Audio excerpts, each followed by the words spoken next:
Hey guys, I want to talk a little bit today about physics. I got a video, or really was a comment, I think it was actually on Instagram, and someone was concerned about the Chevrolet 2.7 liter. Specifically, it's really more of the half-ton body than it is any of them, about their crash test ratings. And so I just wanted to talk about that for a few minutes. Because that is a concern a lot of people have whenever they're purchasing a new vehicle. I'll be quite honest with you. I don't spend a lot of time whenever we're buying a new vehicle researching crash test ratings. I try to focus on driver skill and avoiding the accident more than anything, but I can't say it's zero. Like there is a consideration for how well a vehicle will endure a crash test. Understanding that there are particular requirements for all vehicles in the United States and the various markets around the world for how a vehicle will perform in a crash test. But you guys can feel free to correct me. I'm just going very much off the cuff. I don't have a computer in front of me. I'm just out walking and just sharing my thoughts on this. But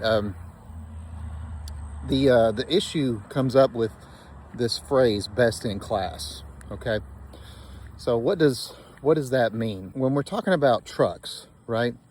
We're talking, let's just pretend like out of the 4 major half-ton trucks that are produced today in the United States of America, you have the Ram 1500, the Silverado 1500, Sierra 1500, the Ford F-150, and I kind of lump the GMs together, but you know, for the sake of specificity, there's 5. You also have the Toyota Tundra. All these things are crash tested. There's particular ratings that are given across them. Usually there's like 2 that most people are really concerned about. That's the side impact, because that's the one that's the least in your control, right? The side impact. So like you're driving through an intersection and somebody blows through the intersection and T-bones you or something like that. That's a concern. Also, the side impact helps if you lose control, say on an icy road, and wrap yourself around a telephone pole. All of that's helpful information, right?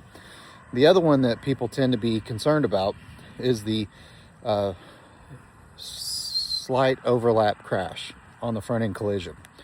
So most cars don't collide straight in together, right?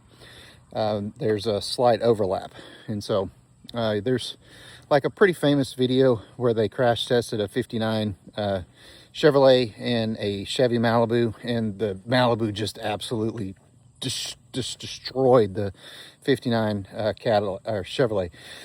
All that being what it is, I know there's a little bit of controversy around it, but fact of the matter is cars today are way safer than what they used to be.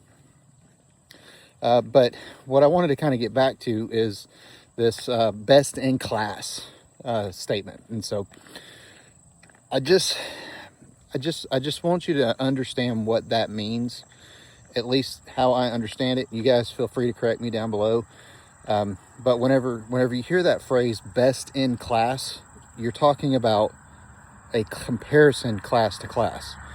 So that would be like the GM trucks versus the F-150 versus the Ram versus the Tundra, and how those vehicles would perform against each other, right? And so you're going to have like some type of classification 1 through 5, right? You go down to the mid-size trucks, same thing, best in class, you know, 1, 2, 3, 4, 5, however many we got nowadays. Then you go into SUVs. You have the full-size SUVs. You have the mid-size SUVs. Then you have the compact series SUVs. You have the mid-size sedans. You have the compact sedans. All of these things have a rating against their own class. All right? Something that I don't see, and maybe this exists, it's just kind of obscure, but you know, the phrase best in class sells magazines, okay? Rarely, though, do you get to choose what accident you get into. So all things being equal, you would at least want to, you know, if you could choose to be in an accident, you would much rather it be against a small car versus like a train, okay? And so that's why I wanted to just, all of that to lead into kind of this point. Physics don't care about the class. They just don't care. I'm just going to give an example. Whenever I was in high school, there was a young man who lost his life in a 98 Mustang Cobra. The car was ripped in half. I saw it. Excessive high speed. Car was ripped in half. The crash test rating meant 0 because he was traveling in excess of 120 miles an hour. Went off the road, and trees do what trees do. And it ripped the car in half. Like the front clip with the engine and the subframe were over here, and the cabin area was over there, and he was somewhere else. So crash test ratings matter. They're not something just to throw away, but physics always wins. Okay, you may be in a best in class compact car. Crash test rating, if you get smashed by a 3/4 ton truck over and over and over again, the compact's going to lose that fight.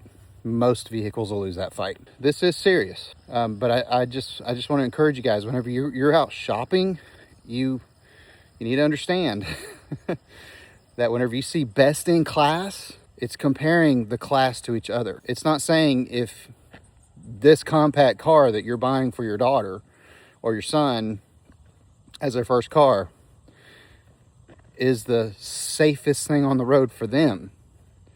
It may be the safest in its class compared to its class. But if they get smashed by a vehicle 2, 3, 4, 10 times its size, physics don't lie.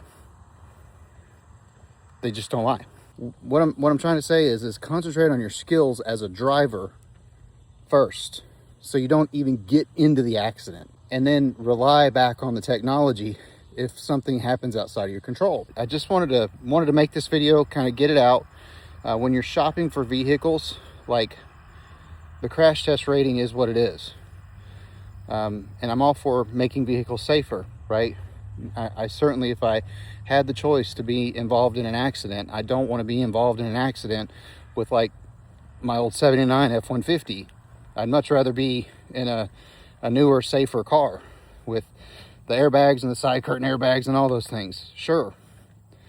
But even more than that, I would rather have the skills to never get in the accident, especially if it's one that I can prevent, which I believe most are. Even the situation with the T-boning that I mentioned earlier, if people would just wait 30 seconds after that light turns green, so many people would not get T-boned. It's not a drag race.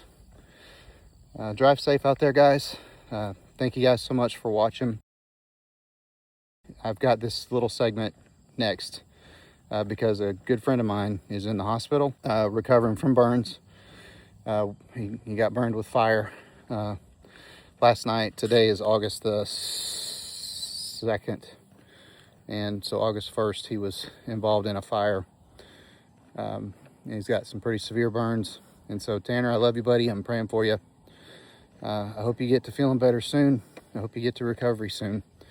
And so, everybody out there in YouTube land, if you guys could, if you're praying folks, could you add Tanner to your prayer list? He's a young man with a bright future ahead of him.